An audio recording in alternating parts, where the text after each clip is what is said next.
CCN news एक पाऊल महाराष्ट्रासाठी। 12 ज्योतिर्लिंगांपैकी एक असलेल्या त्र्यंबकेश्वर ज्योतिर्लिंग येथे दर्शनासाठी येणाऱ्या परराज्यातील भाविकांची लूट होत असल्याचा धक्कादायक प्रकार समोर आलाय।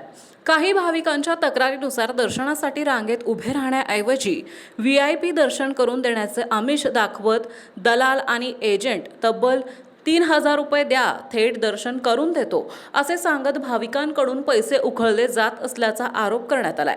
गेल्या काही दिवसांपासून मंदिर परिसरात सुरक्षा कर्मचाऱ्यांकडून भाविकांना मारहाण झाल्याची घटना ताजी असतानाच आता दलालांकडून होत असलेली ही वसुली गंभीर प्रश्न निर्माण करत आहे।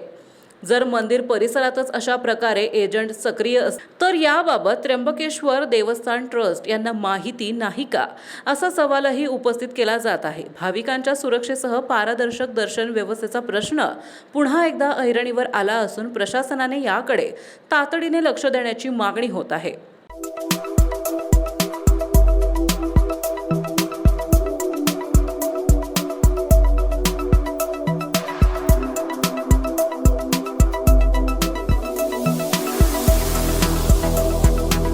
तसेच आपल्या भागातील महत्त्वाच्या बातम्या पाहण्यासाठी CCN न्यूज डेस्क चॅनलला सबस्क्राइब करा आणि बेल आयकॉन प्रेस करा।